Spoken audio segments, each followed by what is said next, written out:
Bom, boa noite, gente. Bem-vindos ao primeiro Pergunte ao Pastor de 2026. Bom, para a gente começar a nossa aula de hoje, eu vou pedir para a Rose, que é a nossa líder do Rota 66, orar. E aí a gente vai conversar sobre esses livros da Bíblia que nós estamos lendo. Tá com você, Rose? Bem, graça e paz a todos. Amém. Sejam muito bem Amém. e que este seja um tempo de aprendizado. Oremos então. Deus bendito, Deus amado, louvado e exaltado seja o teu nome, Senhor. Sim. Muito obrigado, meu Pai, por esse tempo, Deus. Obrigado porque nós vamos aprender mais de ti, Senhor. Obrigada, Pai, pelas pessoas que têm se colocado à disposição para aprender a tua palavra, Pai. Sim. Abençoa todos que aqui estão, aqueles que entrarão, meu Deus, depois para assistir a gravação, meu Pai. Que o Senhor aumente, Senhor Deus, a fé de cada um. Que o Senhor aumente, meu Deus bendito, a vontade de conhecer mais de ti. Que ao conhecer mais de ti, Senhor Deus, a intimidade seja gerada no coração de cada um, meu Pai. E gera santidade, meu Deus, através de cada palavra, através de cada aprendizagem, meu Pai. Meu Pai querido, eu oro, Deus, agradecida pelo pastor Ednei, agradecida pela Giovana, agradecida por todos aqueles que estão participando neste momento. Que o Senhor esteja abençoando cada um. Em nome de Jesus eu oro agradecida. Amém. Amém. Amém. Amém. Amém. Amém. Bom, gente, então esse momento nosso é um momento de tirarmos as dúvidas, conversarmos.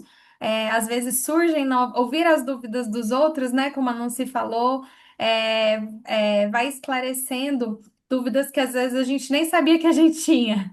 Então, por isso esse momento é tão importante, é mais importante até do que a gente só assistir uma aula, e na verdade uma coisa vai complementando a outra, né? Então, para a gente ter a experiência completa aí do Rota. A gente assiste o vídeo explicativo, a gente lê o texto, a gente conversa aqui no Pergunte ao Pastor, além de orar para o próprio Espírito Santo ir revelando e transformando a nossa vida através da palavra. Então, nós recebemos já algumas perguntas de vocês e todas as perguntas foram sobre Gênesis. Então, foi o livro que mais gerou dúvidas aí entre o pessoal. E antes da gente entrar em Gênesis, então, a gente só vai dar uma. A Rose é professora, né, Rose? Você sabe como que é professor? Então, a gente vai retomar os livros anteriores com algumas perguntinhas para ver se todo mundo sabe, antes da gente entrar em Gênesis, tá bom? Só para a gente dar uma retomada. Então, desde o começo do ano, nós lemos Salmos, Provérbios, Eclesiastes, Cantares. Casares. E agora entramos em Gênesis, tá? E pastor, antes até da gente ir para o nosso quiz, eu queria que você falasse um pouco sobre a divisão dos livros na Bíblia, né? Por que que o pessoal da Rota escolheu começar por esses livros? O que que um livro tem, o que que Salmos, Provérbios, Eclesiastes, Cantares tem a ver um com o outro? Se eles fazem parte de uma mesma categoria, quais são as categorias de livros da Bíblia? Queria que o senhor falasse um pouquinho disso para nós. Amém. Amém. Graça e paz, queridos irmãos e irmãs, que alegria estarmos juntos em mais um Pergunte ao Pastor. Quando a Giovana estava iniciando agora e fazendo essa introdução, eu estava me lembrando que o Pergunte ao Pastor ele é anterior à dinâmica do Rota 66 como nós temos hoje, né? Teve uma época que a gente fazia o Pergunte ao Pastor na classe de jovens da escola dominical. Depois, quando a gente começou a fazer o Pergunte ao Pastor associado com o Rota 66, a gente fazia também na escola dominical. Mas o que acontecia? Às vezes as pessoas que faziam as perguntas, elas não podiam ir à escola dominical e depois não sabiam as respostas porque elas não ficavam armazenadas, gravadas. Então, graças a Deus pelo mundo online, pela possibilidade que a gente tem de fazer essa reunião, né?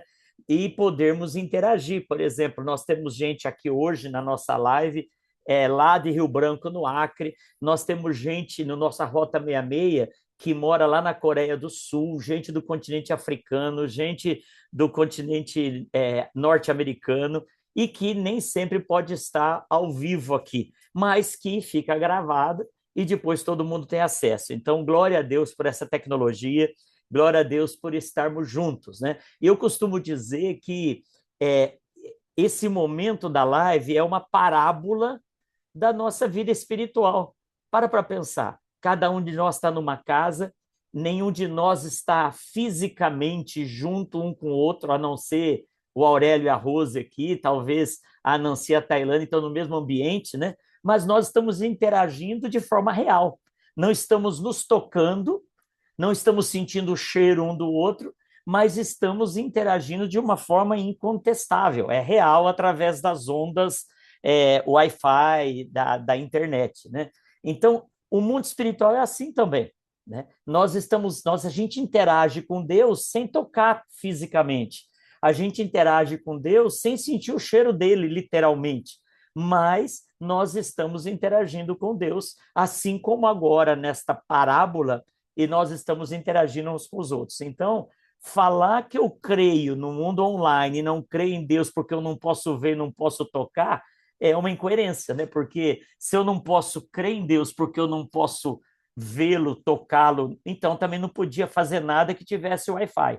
Eu não podia fazer nada que fosse online, assim como é uma televisão, né? Então, que a gente continue aprendendo. E o que eu estou fazendo agora é exatamente um método pedagógico, didático que Jesus fez. Jesus usava as parábolas para explicar. Ele colocava uma coisa conhecida do lado de algo desconhecido e, por comparação, ele trazia ensinamentos. Então, eu quero louvar a Deus pelo nosso Rota 66, pela liderança do Rota 66, e esse ano nós estamos com 400 pessoas no grupo de WhatsApp e nós temos dezenas, talvez centenas de pessoas participando em outras igrejas que não estão no nosso grupo principal. Então, saudar a todos vocês e louvar a Deus porque você está aqui presente. Estamos retomando essa dinâmica do Pergunte ao Pastor, porque o ano passado a gente foi muito bem, acho que nós tivemos 6 aulas como essa, né? Então, que bênção que a gente pode retomar agora. Bom, a pergunta que a Giovana fez, e eu não estava enrolando para responder, não, estava fazendo uma introdução, mas a pergunta da Agi é por que a gente escolheu este ano a sequência, a mesma sequência do ano passado? Começar pelos livros poéticos, ou talvez algumas classificações o chamem de livros sapienciais, ou livros de sabedoria. Porque os escritores bíblicos, quando escreveram, em torno de 40 escritores, num período de mais ou menos 1.500 anos, nos lugares mais diversos geograficamente, eles não sabiam e nem estavam escrevendo como se fosse Bíblia. Eles estavam escrevendo cartas, estavam escrevendo poesias, estavam pondo no papel hinos que o povo cantava, e o Espírito Santo estava agindo para que hoje fosse preservado e fosse a nossa Bíblia Sagrada. E quando, então, estudiosos, séculos atrás e séculos depois da escrita original, alguns estudiosos decidiram organizar. Então, por exemplo, na Bíblia tem os profetas menores, não quer dizer que era uma categoria de profeta baixinho, mas é um profeta que o conteúdo profético é pequeno. Então, você tem o livro de Obadias, o livro de Oséias, o livro de Amós, que são livros de extrema importância, mas cujos escritos não são densos, como, por exemplo, Isaías.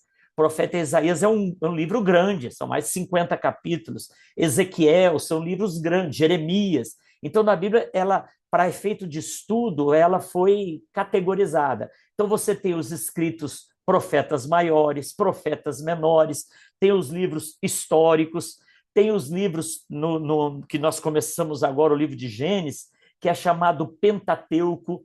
O Pentateuco são os 5 primeiros livros da Bíblia, que na tradição judaica é chamado de Torá, né, que são os livros da lei, Gênesis, Êxodo, Levítico, Números, Deuteronômio. Alguns estudiosos, há um consenso no meio cristão, que esses livros foram escritos por Moisés, né? Então são os 5 primeiros livros da Bíblia, e não quer dizer que Moisés viveu aquilo que está relatado nos 5 livros, porque Gênesis, por exemplo, é anterior a Moisés do ponto de vista cronológico, mas os historiadores entendem que foi Moisés quem redigiu, quem compilou, quem foi usado por Deus a partir da invenção da escrita para registrar a história que até então ela era passada de forma oral de pai para filho, né?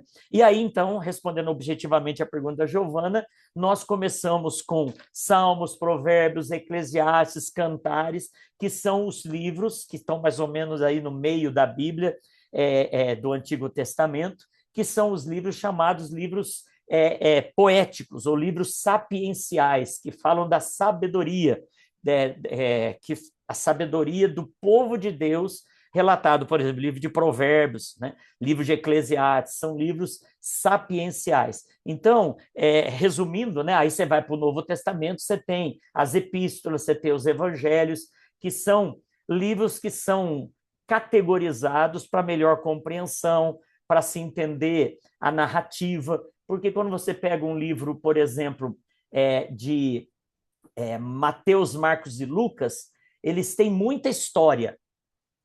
Quando você pega uma carta que o apóstolo Paulo escreveu, tem muita teologia, muita doutrina. Então, a carta que Paulo escreveu aos Coríntios, ela tem muita teologia e doutrina, mas a ênfase não é na história. Já o evangelho, ele tem uma ênfase na história. E os próprios evangelhos são diferentes. Você pega o evangelho, por exemplo, de João, João não é tanto um livro histórico quanto é o livro de Marcos. João está mais preocupado com o que Jesus falou, não com onde ele foi e o que ele fez. Mas os 4 estão na categoria de evangelho. Então, a Bíblia, os teólogos, os estudiosos, fizeram uma distribuição dos livros conforme a natureza, conforme a época, conforme o objetivo, e nós escolhemos começar, até para que haja um engajamento no Rota 66. Então, imagine as pessoas que começaram esse ano a ler o Rota 66, primeira vez, né? Ela vai começar lá com o livro de crônicas, que tem muita genealogia, que tem muito fulano gerou seu crânio e Então, isso pode ser desmotivador para quem não está no pique ainda. Então, a gente começa com livros mais fáceis de ler, de entender. Aí, quando a pessoa já está imbuída, disciplinada, independente daquilo que ela está lendo, ela vai continuar lendo, aí a gente vai para os livros mais difíceis de assimilação. Então, por que começamos com esses livros? Porque eles compõem uma categoria na Bíblia, de 66 livros, e porque é uma categoria de fácil leitura inicial. Perfeito. E eu acho que uma coisa que vale a gente sempre lembrar é que existem também, né, pastor, diferentes formas de ler a Bíblia. E cada forma de ler a Bíblia tem um objetivo. Então, a Rota 66 é um estilo de leitura da Bíblia que tem um objetivo, mas que não é a única forma. Então, quando a gente lê na Rota 66, tem pessoas que ficam em crise, do tipo, nossa, mas eu tô lendo sem entender, não entendi nada que eu li hoje. E tá tudo bem, porque o objetivo da leitura do Rota é a gente ler a Bíblia sempre, com constância, tornar isso um hábito, tornar isso uma disciplina, se alimentar da palavra de Deus todos os dias, mesmo que a gente não entenda todas as linhas daquilo que a gente está lendo. E aí, para isso, algumas dúvidas a gente vai tirar no Rota, e sinceramente, outras dúvidas a gente só vai passar. E a gente vai falar assim: um dia eu ainda vou entender isso. E eu tenho a vida inteira para ler a Bíblia. Outra hora eu vou entender isso daqui. Na eternidade, Deus me explica. E vamos embora e vamos continuar lendo. E tá tudo bem ler dessa forma, não é, pastor? Ou tem algum Exatamente. problema de não entender o que a gente está lendo? Inclusive, essa semana alguém falou, né? Ah, o meu pai está lendo, mas ele fica desesperado que ele quer continuar a leitura, né? E uma das coisas também do Rota é desenvolver disciplina, constância, né? Porque se eu começar a ler muito, eu não vou dar sequência nesse ritmo e em algum momento a minha disciplina vai oscilar. Então, o Rota 66 ele tem diversos aspectos de aprendizado, né? E uma das coisas que eu gosto sempre de citar como exemplo, como uma parábola, storytelling, né? Assim que fala, né? A gente contar uma história e aprender algum ensinamento. Conta-se a história de um mestre que um dia ele chegou para o discípulo dele e mandou que o discípulo fosse buscar água num rio que tinha num vale próximo à casa. O mestre morava no alto de uma montanha e o discípulo diariamente tinha de descer, pegar água no rio e voltar. E o discípulo, muito obediente, a palavra discípulo e disciplina tem a mesma raiz, ele falou, deixa comigo. Só que o mestre deu um cesto de vime para ele fazer, cumprir essa tarefa. Ele achou estranho, porque o cesto de vime era todo furado, mas ele, obediente, ele começou a buscar água, e todo dia ele pegava água e levava para o mestre. Depois de um tempo, percebendo que estava meio inócua aquela ação dele, porque ele não conseguia chegar com água na casa do mestre, porque a água vazava no decorrer da caminhada, né? Um dia ele falou para o mestre, mestre, eu não costumo questionar nada, mas essa sua ordem para mim está difícil, porque eu não estou conseguindo cumprir o propósito. Daí o mestre falou, como não? Lógico que está. Aí ele falou, não, eu não consigo trazer água, quando eu chego aqui em cima na casa, a vasilha está vazia. O mestre falou, mas eu não pedi para você encher qualquer coisa, eu pedi para você trazer a água com esse cesto. Aí ele falou, pois é, eu não estou conseguindo. O mestre falou, tá sim. Aí ele falou, mas por quê? Como? Aí o mestre falou, olha por onde você tem andado todo dia, como está mais florido o campo. Porque todo dia, ao você andar com o cesto cheio d'água que você tirou do rio, a água foi vazando e foi molhando o campo. Então, por onde você andou enquanto você obedecia e tinha disciplina, o lugar ficou regado e cresceram flores. Então, o objetivo não era você encher um pote aqui na casa, não. O objetivo era você molhar o campo por onde você anda. Aí o rapaz já ficou feliz, porque aí ele estava cumprindo o propósito. E o mestre foi além disso, olha como o cesto está limpo. Porque todo dia que você foi pegar água lá no rio, à medida que você punha o cesto dentro do rio para tirar água, a água passava e ia limpando o cesto, né? Então, você está com o cesto limpo, por onde você anda, está tudo florido, esse é o propósito de você pegar água no rio com o cesto de vime. Então, o Rota 66 é assim. Talvez eu não entenda tudo na primeira leitura, mas a água está passando por mim, né? Se eu perguntasse aqui, o que vocês comeram a semana passada? Talvez a gente não vai se lembrar o que a gente jantou, mas se a gente não tivesse jantado, a gente não estaria agora vivo, né? Então, a Bíblia é esse alimento, que a gente se alimenta. Esse ano não aconteceu isso ainda, mas o ano passado, que foi a 17ª edição, eu já devo ter lido a Bíblia inteira, talvez umas 20 vezes, né? O ano passado, eu li alguns trechos da Bíblia no Rota que eu tive a sensação que foi a primeira vez que eu li. Eu falei, gente, será que Deus escreveu isso esse ano? Não, foi uma revelação nova que Deus me deu. Então é aquela coisa, você está acostumado a comer arroz com feijão, mas tem um dia que você está com fome, tem um dia que o seu paladar está mais apurado, que o arroz e feijão vão fazer diferença. Então, o Rota 66, como disse a Giovana, é uma forma de ler a Bíblia. E não quer dizer que seja a única e nem que seja só a única correta. Então, você pode fazer o Rota 66 e fazer outras leituras sistematizadas da Bíblia simultaneamente. Bom, e como já conversamos um pouco aqui, eu vou mudar um pouco a ordem e a gente vai começar das perguntas de Gênesis e depois a gente volta para as outras, né? Então vamos começar do começo, do Gênesis, né? E indo na ordem do livro em que as perguntas aconteceram, tem uma pergunta de Gênesis 1. Então, a pergunta tá assim: a terra era sem forma e vazia, lá em Gênesis 1:2. E havia trevas sobre o abismo, e o Espírito de Deus se movia sobre a face das águas. A pergunta é: o que seria movia sobre a face das águas? Como definir esse abismo? Legal. Boa pergunta. Olha, existem algumas linhas teológicas para trabalhar essa questão de Gênesis capítulo 1, verso 1 e o verso 2 em diante. Eu vou falar de duas e vou centrar a resposta em uma delas. Uma das formas de entender esse texto é entender que no verso 1 dá a sinopse da história. No princípio, Deus criou os céus e a terra. E o verso 2 como que foi que Deus criou? Bom, no primeiro dia Deus fez isso, no segundo aquilo. Então é como se o verso 1 fosse a ementa da aula e o verso 2 em diante fosse o desdobramento de como foi feito. E essa versão é uma versão que são os 7 dias da criação, que todo mundo, a gente aprende na escola dominical. Mas existe outra linha teológica que eu particularmente gosto e vou então defendê-la aqui, que diz que entre no capítulo 1, os versos 1 e o verso 2, pode ter ocorrido um lapso de tempo que a gente não tem noção de quanto tenha sido. Se a gente for na literalidade do texto, a gente vai chegar à conclusão que a Terra não tem mais de 4, 5 mil anos. E quando você vai na arqueologia, na ciência, no teste do carbono 14 e outras coisas, vai se descobrir que a Terra tem milhões de anos. Aí alguns dizem assim, né? Ah, mas quando Deus fez a Terra, ele já pode ter feito com uma idade, ele tipo assim, ele criou a Terra adulta, e quando vai medir a idade dela, dá que ela já tem bastante, mas de fato são 4 ou 5 mil anos. Nós não precisamos crer assim. O que a gente crê?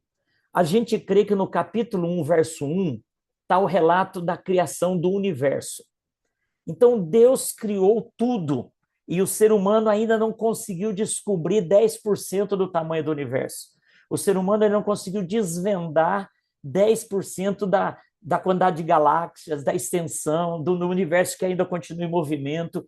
Então, no capítulo 1, verso 1, é um relato resumido da criação abrangente.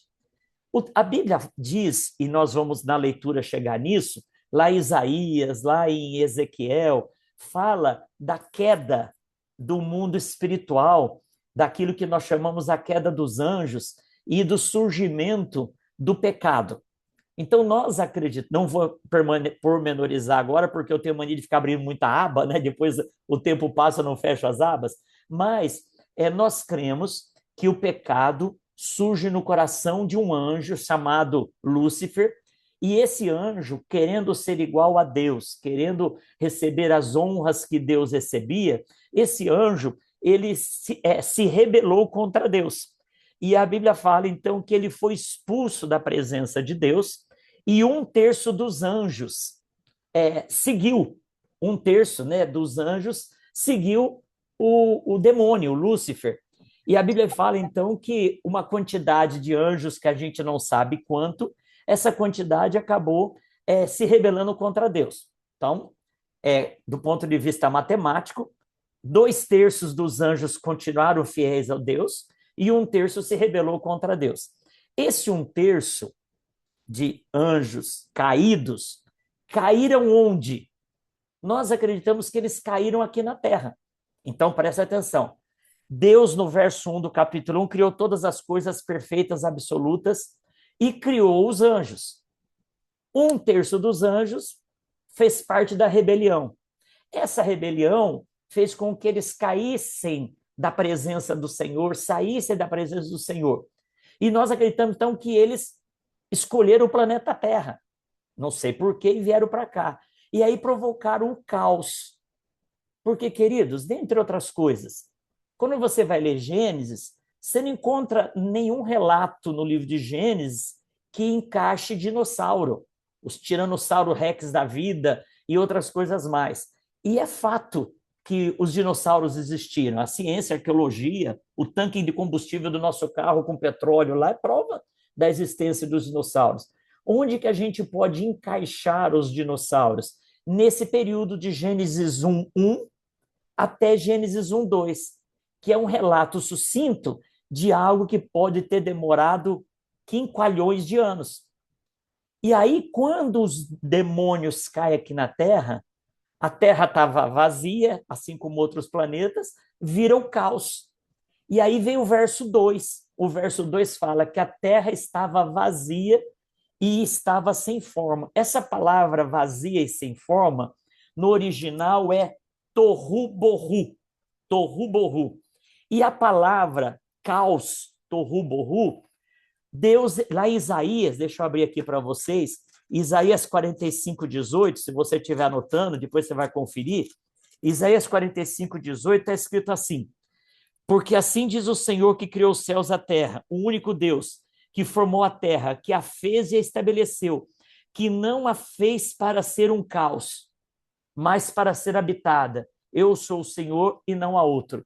Então Isaías fala que Deus não fez a terra para ser tohu bohu, no hebraico, para ser caos. Mas o capítulo 2 fala que a terra estava no caos. Ora, Se no verso 1 Deus fez tudo e no verso 2 estava o caos, e Deus não faz caos, aconteceu alguma coisa. O que pode ter acontecido foi a queda de 1/3 dos anjos. E quando eles caem aqui na Terra, eles promovem essa bagunça que é, inclusive, a extinção dos dinossauros. Por como que os dinossauros foram extintos? O que aconteceu? Alguns falam, caiu um meteoro aqui na Terra e tirou a Terra do eixo e provocou uma bagunça. Se esse meteoro foi a queda dos demônios, a gente não sabe. Mas a ciência, ela está aí para explicar aquilo que a Bíblia afirma, que é Deus quem faz todas as coisas. Então, quando o verso 2, para concluir, fala que a terra estava um caos, nós cremos que esse caos foi por causa do pecado. Não o pecado humano, que veio depois, mas o pecado enquanto rebelião contra Deus, o pecado dos anjos. E aí, então, o Espírito de Deus pairava sobre a face das águas. Se o caos estava estabelecido, eu penso naquela ideia de pântano, aquela ideia, sabe, quando sobe aquela névoa, era uma bagunça generalizada. E pensa na ideia de uma galinha chocando ovos. A galinha está chocando ovos, aguardando o momento que a casca vai ser rompida ali e o pintinho vai nascer. O Espírito de Deus estava chocando a terra, que tinha virado uma bagunça, criação, até o momento que Deus fala, então agora, nessa interpretação, agora nós vamos reorganizar a bagunça feita pelo pecado. E Deus sempre faz isso. Jesus veio para reorganizar a bagunça feita pelo pecado humano, né? E essa primeira reorganização foi o pecado dos anjos caídos. Não sei se foi suficiente, Giovana. Ou se mais alguém tem pergunta, fique à vontade. Isso aí, gente. Se vocês forem querendo interagir, perguntar, não entender alguma coisa, vai falando aqui que tá aberto para isso, tá bom? Mas falando em caos, pecado, né? A segunda pergunta está em Gênesis 4. Então, o homem estava no Éden, né? Eu estou E abrindo aqui para aí, acompanhar, tá? tá.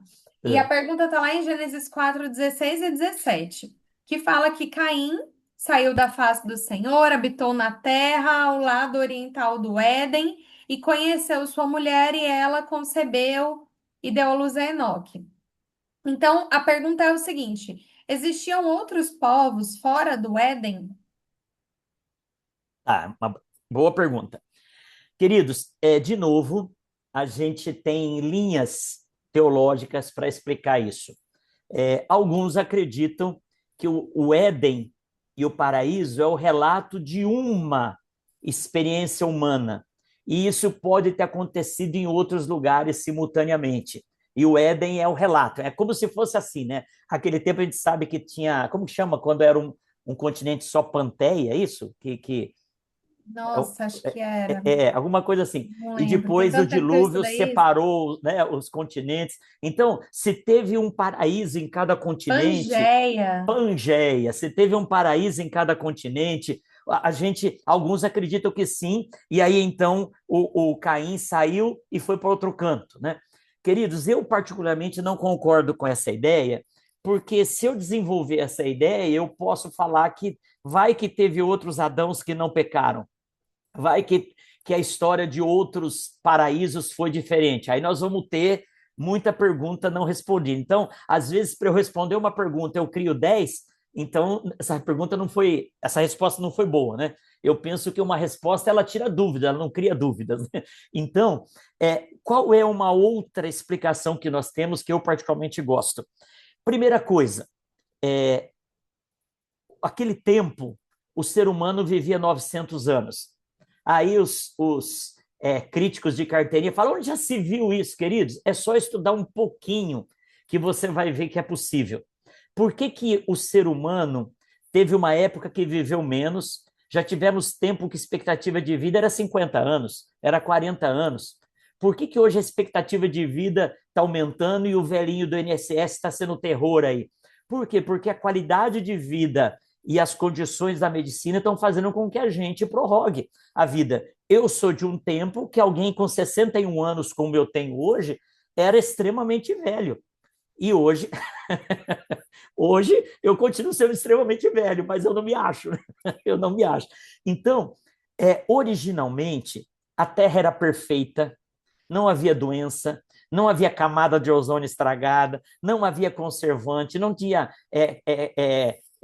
conservante, clorante, tudo que termina com ante, com amante, aí não é bom, né? Então, o ser humano vivia no paraíso e vivia muito, sim, porque um dos motivos que o ser humano começou a viver menos foi por causa da bagunça que o pecado gerou.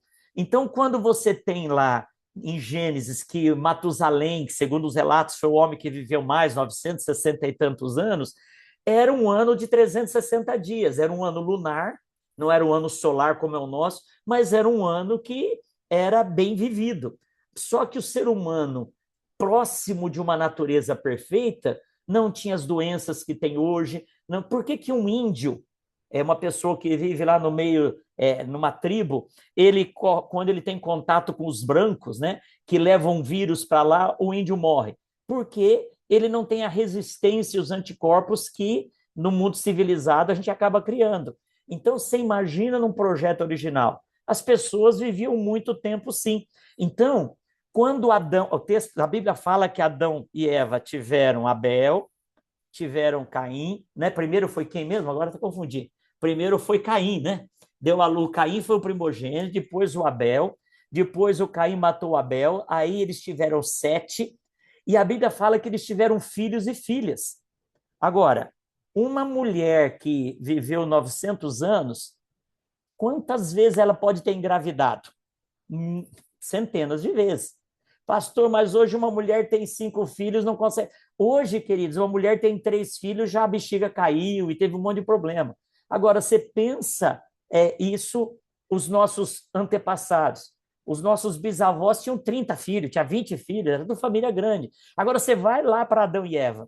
Então, a gente pode acreditar, sem forçar a barra, que Adão e Eva tiveram filhos e filhas, que a Bíblia fala isso, e enquanto a primeira geração estava crescendo, eles estavam tendo outros. A segunda geração, a terceira geração, então eles podem sim ter se relacionado uns com os outros. Ah, pastor, mas então era um relacionamento de irmão com irmão? Queridos, por que que hoje é moralmente errado, por exemplo, primos se casarem? Inclusive, eu não sei se isso ainda acontece, mas no passado, na Igreja Católica, o padre tinha de autorizar que primos de primeiro grau se casassem, porque não era permitido. Nós temos na igreja pessoas que são primos de primeiro grau, primo irmão, e que se casaram. Qual que é o risco disso? Porque se a pessoa tem um gene recessivo e ela acaba se relacionando com uma pessoa com o mesmo tipo sanguíneo, as mesmas características, isso pode gerar uma geração doente, com algum problema de saúde.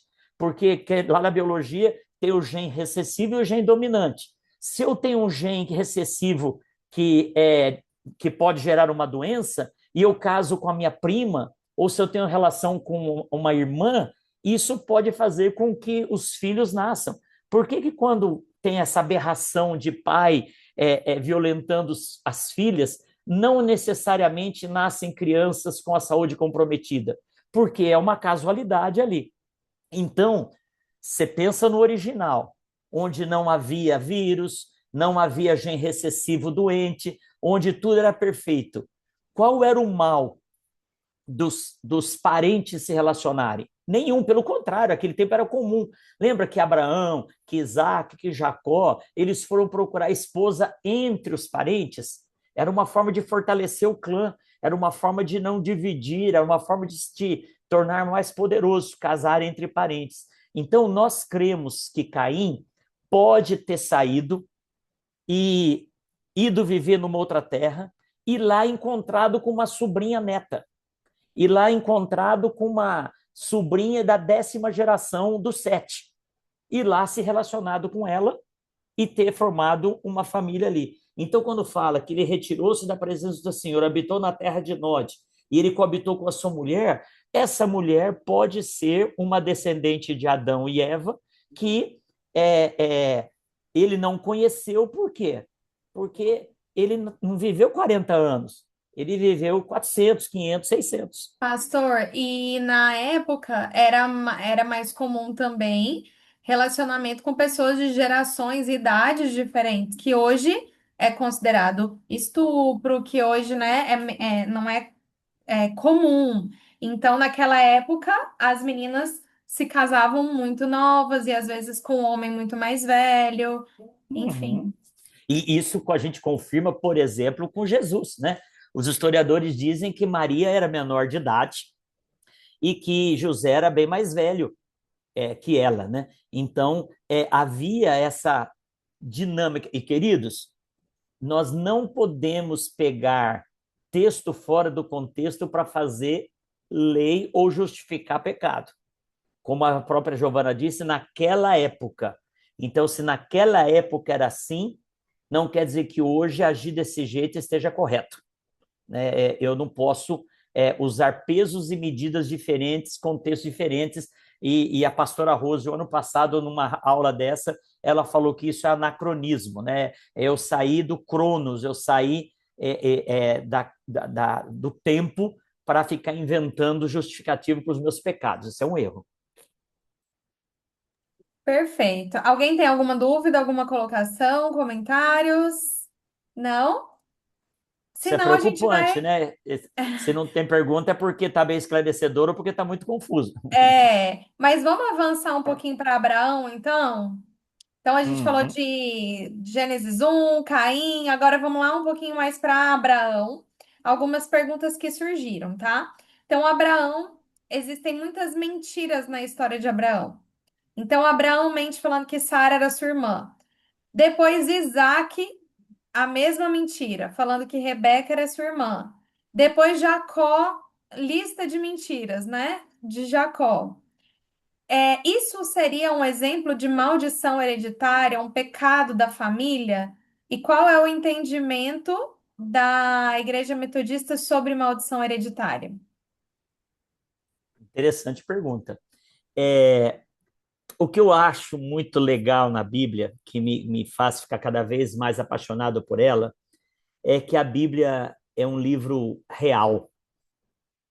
Porque se eu fosse escrever a Bíblia, eu não contaria esses detalhes que Abraão pisou na bola. Eu esconderia isso, né? Porque afinal de contas, eles são os nossos super-heróis.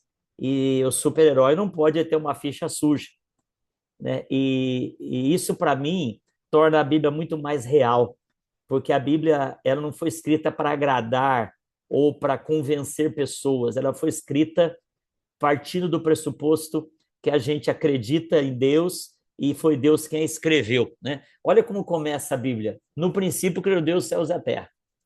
Qualquer outro livro começaria assim: era uma vez um Deus que morava na terra do nunca, e esse Deus era poderoso, esse Deus. Qualquer outro livro começaria dando o currículo de Deus, o portfólio de Deus. A Bíblia começa falando: Deus criou. Então, deixa a ciência discutir como foi, mas quem foi, foi Deus. Então, a Bíblia não omite detalhes. Uma vez eu ouvi um estudioso falando para mim o seguinte: olha, uma das provas que foi Deus que escreveu é que quem escreveu fala mal dele mesmo. Por exemplo, os escribas falam mal. Jesus ele detona os escribas.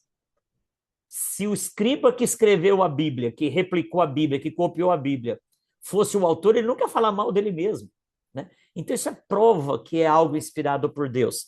E por ser inspirado por Deus, Deus tem um projeto e um plano. E o plano e o projeto não é falar que todo mundo escreveu que foi usado na Bíblia é bonzinho, que nós somos ruins. Não, pelo contrário. Nós somos tão mortais e carnais como esse povo. Então, Abraão, Isaac e Jacó pisaram na bola? Pisaram. E Deus, pela graça dele, usou essa turma. Agora, se Deus usou Abraão, Isaac e Jacó que mentiram, eu tenho chance. Eu também posso ser usado por Deus. E se Abraão, Isaac e Jacó se arrependeram e dependeram da graça de Deus, esse é o caminho que eu tenho de trilhar, do arrependimento, né? Eu acho engraçado algumas pessoas que às vezes falam assim: esse é um tema lá para frente, né? Mas na Bíblia fala que Jesus transformou água em vinho então eu posso beber por causa disso.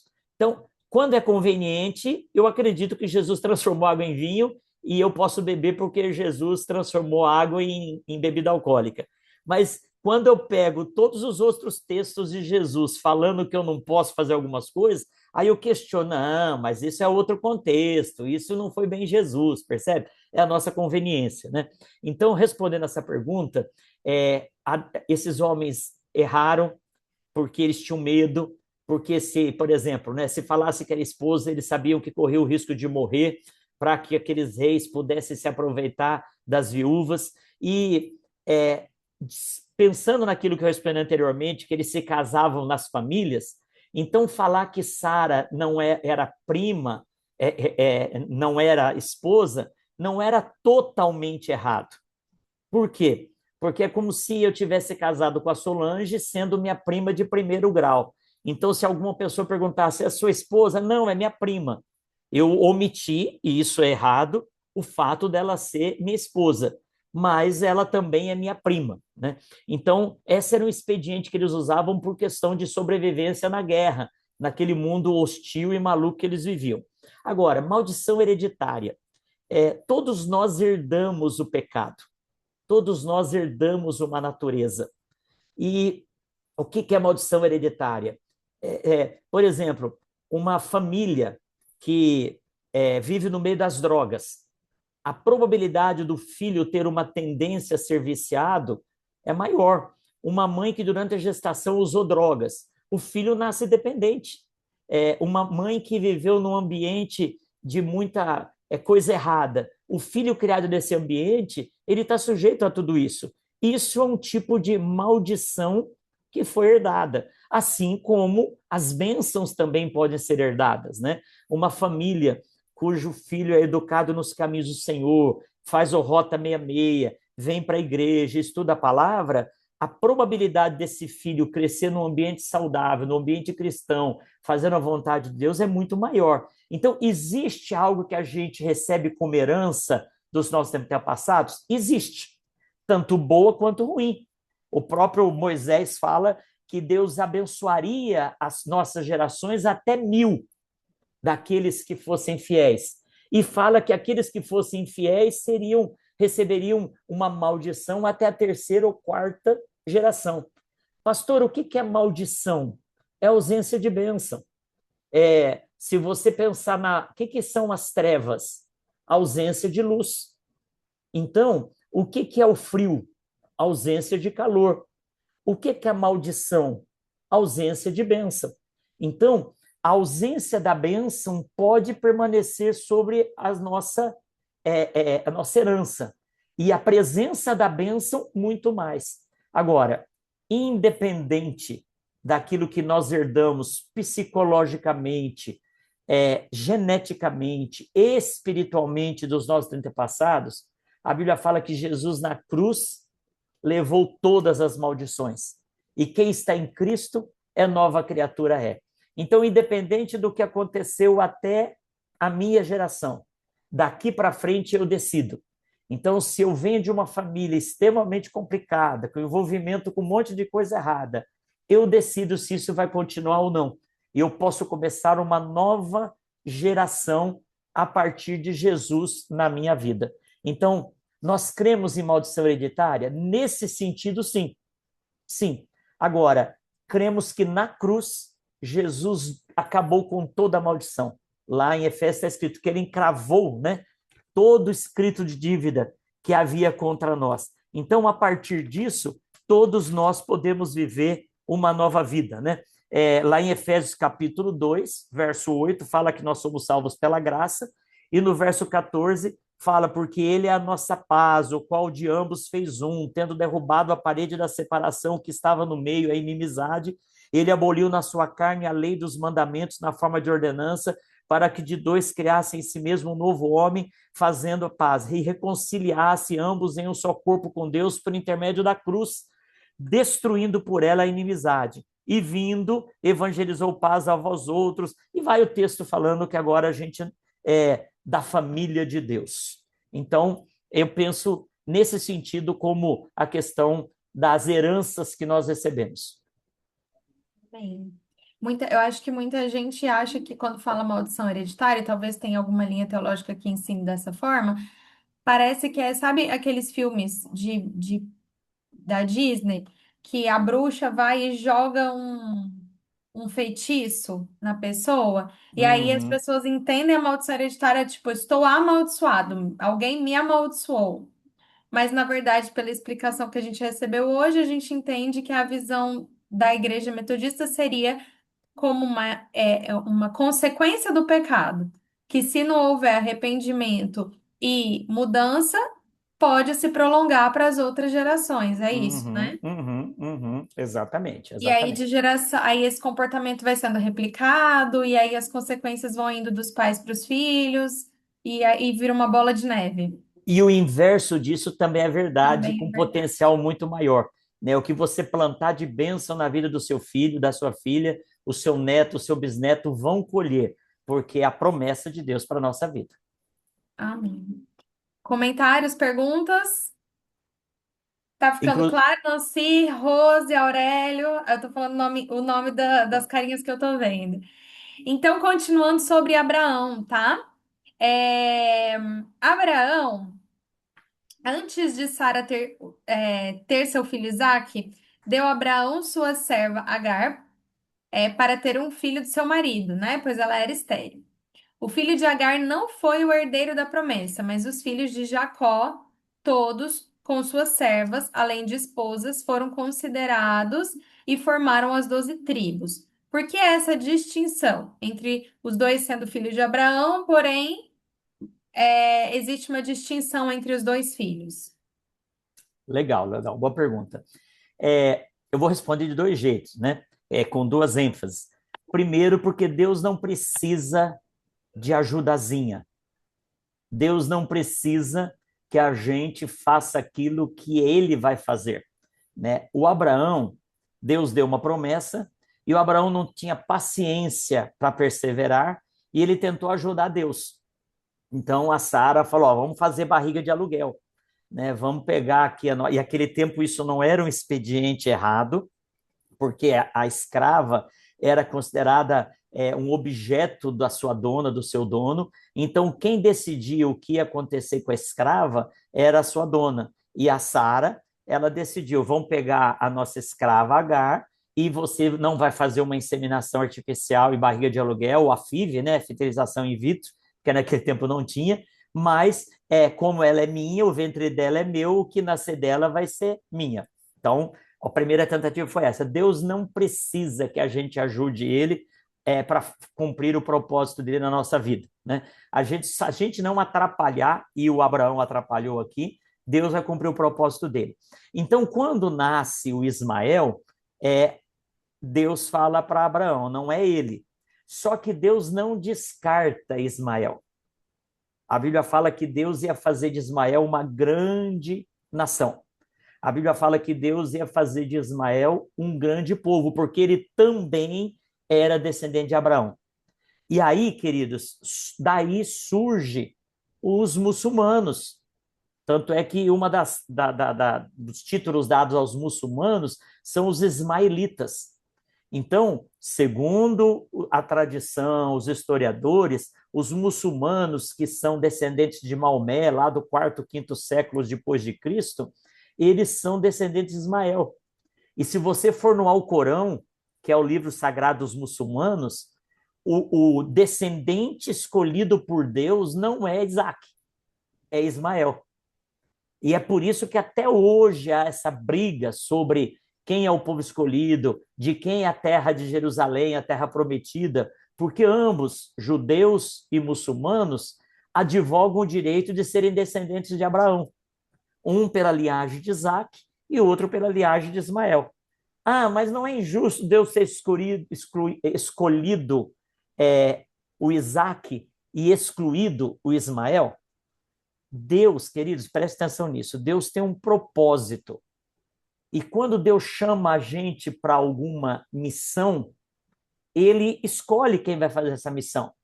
Por exemplo, eu fui salvo pela graça, assim como nós que estamos agora participando dessa live. Mas nem todo mundo foi chamado para ser pastor. eu fui. Então, Deus chama todos para a salvação. E ele escolhe alguns para ministérios específicos. Então, Deus me chamou assim como chamou cada um de nós para a salvação. Todavia, alguns foram escolhidos para serem pastores, assim como outras funções no reino. Então, Deus tinha um plano na vida de Isaac. Isaac não foi escolhido para salvação. Isaac foi escolhido para uma missão, assim como eu fui escolhido para uma missão que é ser pastor. Ismael não foi descartado. Ismael não fazia parte desse projeto e Deus, por ele ser descendente de Abraão, Deus não descartou ele. Inclusive, tem muita gente que crê na salvação dos muçulmanos a partir do reconhecimento da vinda do Messias, porque eles são descendentes de Abraão. Esses dias eu vi um número que me deixou estarrecido, de um ex-muçulmano. Ele falando assim que no Alcorão aparece acho que 27 vezes a palavra Jesus. E acho que 2 ou 3 vezes a palavra Maomé. Então, olha que interessante, né? Os muçulmanos acreditam que Jesus é o Filho de Deus. Eles acreditam que o Maomé é o grande profeta. Mas eles acreditam que Jesus seja Filho de Deus. Então, agora não é hora da gente aprofundar, só surgiu uma outra pergunta em outra Rota 66, né? Em outra pergunta ao pastor. Mas Deus não descartou Ismael. Agora, ele tinha um plano, um projeto, que ele tinha escolhido Isaac. E ele dá sequência em Isaac. É igual a Esaú e Jacó. Deus não escolheu Jacó em detrimento de Esaú. Não. Os dois eram filhos, só que Deus tinha um plano na vida de Jacó. E assim até nos dias de hoje comigo com você. A salvação é para todos. Agora, missões específicas, propósitos específicos, Deus tem um para cada um. Deus não ter descartado Ismael seria um exemplo de misericórdia? Sim, sim. Misericórdia, que a palavra misericórdia ela é ampla, né? Eu prefiro falar que é o exemplo da graça.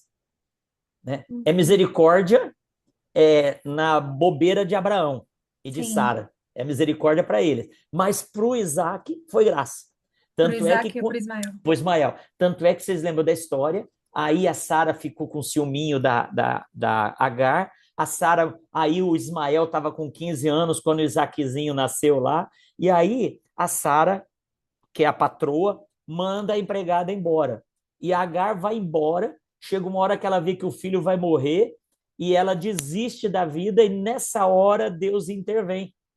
E Deus manda provisão para o menino, né? Então, a prova de que Deus não é um carrasco, a prova que Deus não escolheu Isaac e acabou com Sara, né? É no próprio texto da Bíblia quando fala isso, né? Quer ver? O plano, revelação. Acho que é Gênesis, né? Olha, Gênesis capítulo 17, verso 20. Quanto a Ismael, eu te ouvi, abençoá-lo-ei, falo-ei fecundo, multiplicarei extraordinariamente, ele gerará 12 príncipes, dele farei uma grande nação. Palavra do Senhor sobre Ismael, né? A minha aliança, porém, ou seja, o meu projeto, porém, estabelecerei com Isaac, o qual Sara te dará à luz, né? E aí você conhece a história sobre a questão da Agar.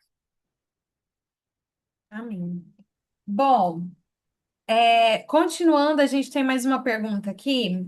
É, Temos mais. e, Ah, Gi, como o nosso projeto é 1 hora aí de pergunte ao pastor, não tem problema a gente deixar, a gente já vai deixar marcado. A nossa ideia é fazer essa reunião toda primeira quinta-feira do mês, né? E aí a gente pode continuar depois, tá? Não vamos esgotar tudo hoje, não, para não ficar depois uma live muito extensa gravada.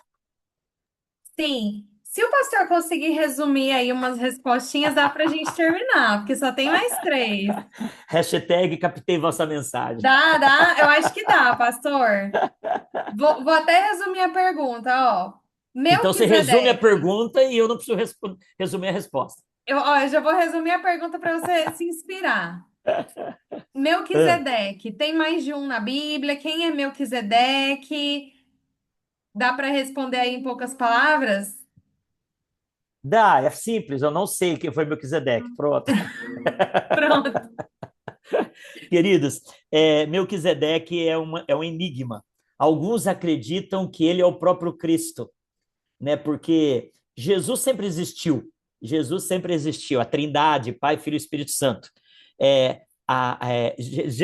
O Cristo se tornou homem há 2000 anos, né? Mas no Antigo Testamento, quando tem as aparições da palavra o anjo do Senhor com letra maiúscula, se refere a uma teofania, que é uma visão de Deus no Antigo Testamento. Alguns ousam dizer uma cristofania, que é uma aparição de Cristo no Antigo Testamento. Alguns acreditam que Melquisedeque seja uma cristofania, mas nós não temos como afirmar. O que podemos afirmar é o que a Bíblia fala. Ele foi um sumo sacerdote que ninguém sabe do começo do fim da vida dele, que ele apareceu e desapareceu. Então, a Bíblia cita que ele é uma categoria sacerdotal acima, né, de Abraão, que o próprio Abraão ofereceu, deu ofertas para ele, reconhecendo que ele estava acima e que Jesus é da ordem de Melquisedeque.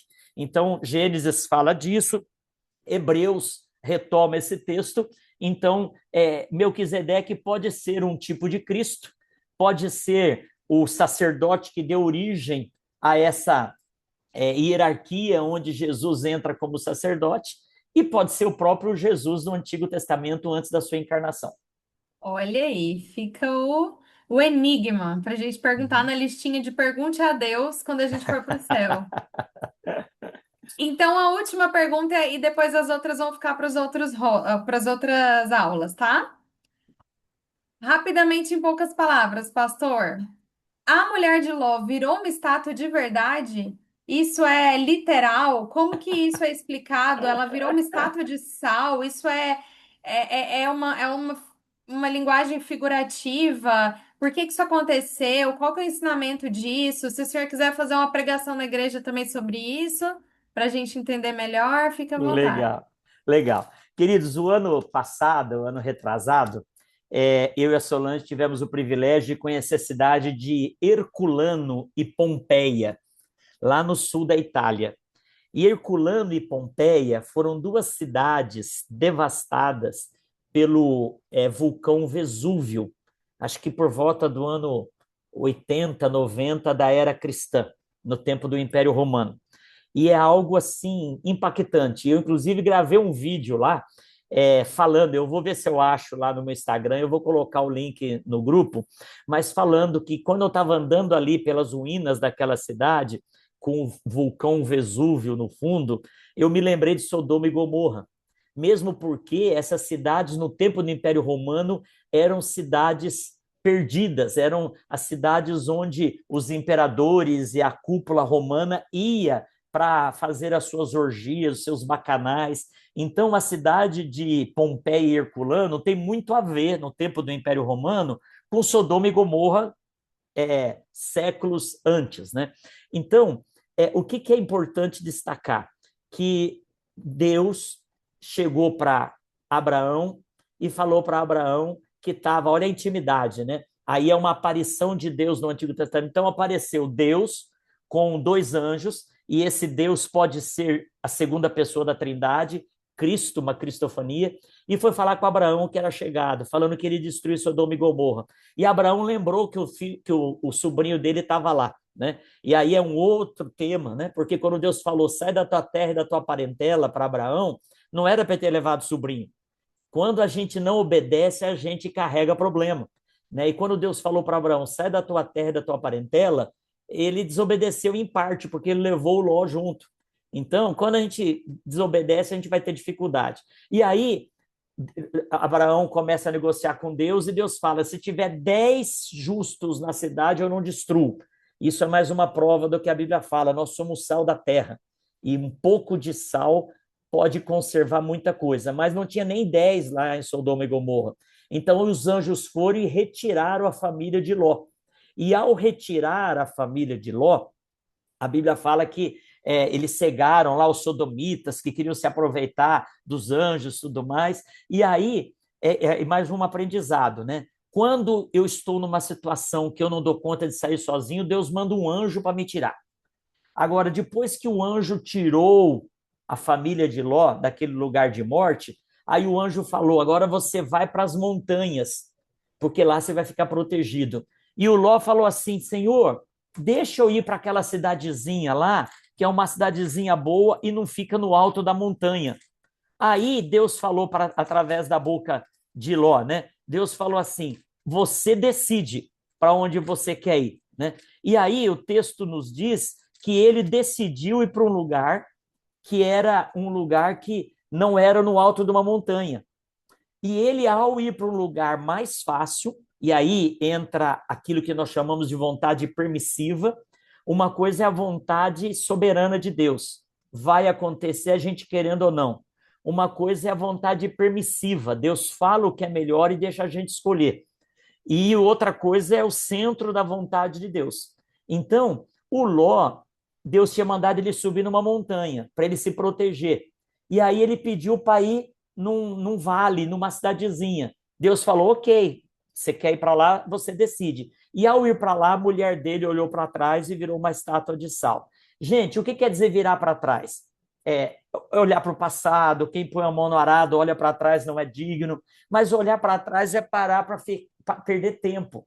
Olhar para trás é deixar de seguir o foco. Olhar para trás é voltar para a velha natureza ou ficar com saudades. Então, quando a mulher de Ló olha para trás, pode dizer aqui que ela parou com o projeto, ela deixou de seguir, e ao parar e olhar para trás, a consequência do que estava acontecendo em Sodoma e Gomorra alcançou a mulher de Ló. E isso a gente vê muito claramente o que aconteceu lá no Vesúvio.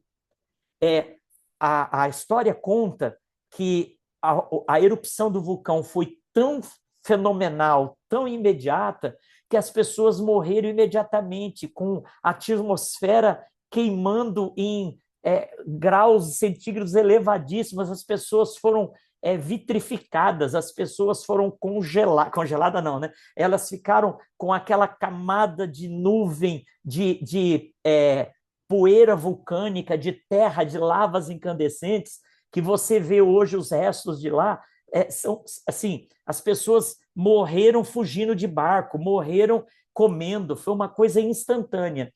Então, quando o escritor de Gênesis fala que a mulher de Ló virou uma estátua, isso pode ser uma referência ao que aconteceu similar lá no Vesúvio. E alguns estudiosos dizem que o que aconteceu em Sodoma e Gomorra foi uma erupção vulcânica de dimensões extraordinárias, né? Ah, mas caiu fogo do céu. Gente, quando o vulcão explode, as lavas incandescentes caem do céu, as pedras caem do céu. Então, se foi fogo que veio do céu, literal, se foi um vulcão que Deus pôs para entrar em erupção, para destruir Sodoma e Gomorra, a gente não tem como precisar. Se a estátua que a mulher de Ló virou foi uma estátua de sal salgado, ou se foi rocha vulcânica que a imobilizou e ela ficou ali parada, também nós não precisamos ser literais nisso. Mas o grande ensinamento, que é o importante, é que quando Deus manda, não questione, obedeça. E quando Deus manda, não apresente plano B. Porque o Ló apresentou um plano B, Deus mandou, e ele falou: não, mas se eu for para ali, se ele tivesse subido na montanha, a lava não tinha pego a mulher dele. Ele quis no lugar mais baixo, a lava cobriu. Então, a grande ensinamento, podemos especular se a mulher de Ló ficou coberta de cloreto de sódio, de sal ou não, podemos, mas a maior lição é, se Deus mandar, não questione, não apresente alternativa, porque o plano dele é perfeito. Amém. Amém. Amém. Amém. Eu tenho uma colocação, Gi. Pode falar. Tem uma mulher, o nome dela o nome do youtuber dela é Israel com Aline. E ela gravou um vídeo há um tempo atrás, ela em Sodoma. E ela pegou uma pedra que estava lá no chão, ela levou para uma caverna, porque é perigoso demais lá. E ela pôs fogo nessa pedra. Então, até hoje lá tem enxofre. E lá nesse vídeo que ela mostra uma estátua, que assim, não é uma estátua, mas é uma forma de uma rocha que parece realmente uma mulher. E que lá eles creem que seja a mulher de Ló. É um vídeo bem interessante. Vou ver se eu acho ele e É ponho lá no grupo interessante. também, porque é bem interessante. E a gente vê que aí sim, né, pastor? Ficou amaldiçoada para sempre esse lugar, É. porque E, nada e, mais. um det- é. E hoje, na geografia atual, a região do Mar Morto é a região da antiga Sodoma e Gomorra. Então, hoje, o Mar Morto, eu já tive o privilégio de estar lá, é um ajuntamento de água, é uma das regiões mais baixas, a maior depressão do mundo, onde lá a quantidade de sal chega, se eu não me engano, a 30%. Eu não lembro agora o percentual exato. E por que chama Mar Morto? Porque nenhum ser vivo sobrevive naquela água.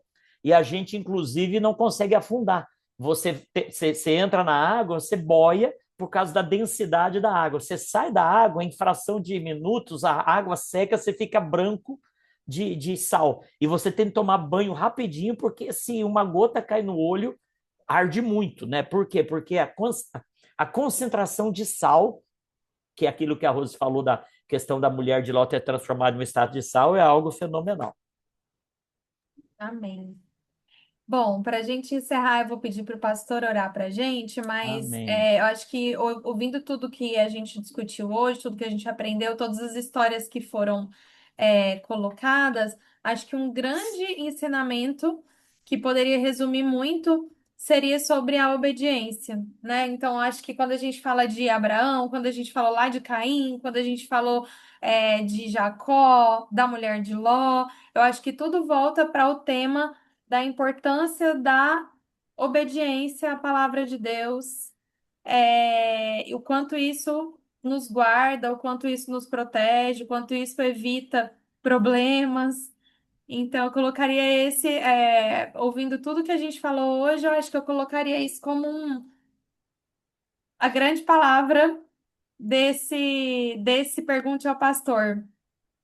Amém. Amém. Amém, pastor? Obediência, obediência, e a Bíblia fala isso, é melhor obedecer do que sacrificar.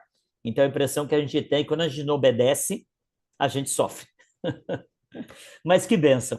Queridos irmãos e irmãs, louvar a Deus pela nossa é, é, condutora desta live, né? Pela líder desta live, a Giovana. Ela estava com outras reuniões hoje, mas conseguiu priorizar e dedicar aí para estar conosco. Louvar a Deus pela vida da Rose, que é a nossa coordenadora do Ministério de Educação Cristã, que é o ministério responsável pela. Ah, não, desculpa, Coordenadora já do foi Rota. coordenadora, do Rota, é verdade. Os coordenadores são o Rubens e o Valdo esse ano, e a Rose é coordenadora do Rota dentro do Ministério da Educação Cristã. Por cada vida que esteve conosco, por aquelas que agora vão acessar a gravação, e vamos divulgar tanto Rota, a disciplina, e vamos estar junto no Pergunte ao Pastor, em nome de Jesus. Amém? Vamos orar. Senhor Deus, muito obrigado por esta noite, pela tua palavra e porque podemos aprender com o teu Espírito Santo. Pai, tudo aquilo que é do Senhor, pedimos que o teu Espírito Santo esteja fixando na nossa mente, no nosso coração, e que assim possamos viver intensamente a tua palavra em obediência. Oramos por cada pessoa que está nesta live, oramos por aqueles que estão agora assistindo a gravação e pedimos, Deus, que o Senhor continue nos abençoando através da tua palavra e que a tua Bíblia, lida no Rota 66, seja inspiração para nós, seja rumo para a nossa vida e que nós, além de lermos a tua palavra, sejamos lidos pela tua palavra e possamos crescer no nome do Senhor Jesus. É a nossa oração com gratidão. Amém e amém. Deus Amém. abençoe, gente. Bom estarmos juntos. Obrigado pela sua presença. Um restante de noite e que a bênção do Senhor permaneça sobre cada um de nós, em nome de Amém. Jesus. Um E beijo. aproveitem quando o link for enviado no grupo, repliquem, mandem, façam propaganda para os outros que não puderam estar. Amém. Um beijo. Beijo!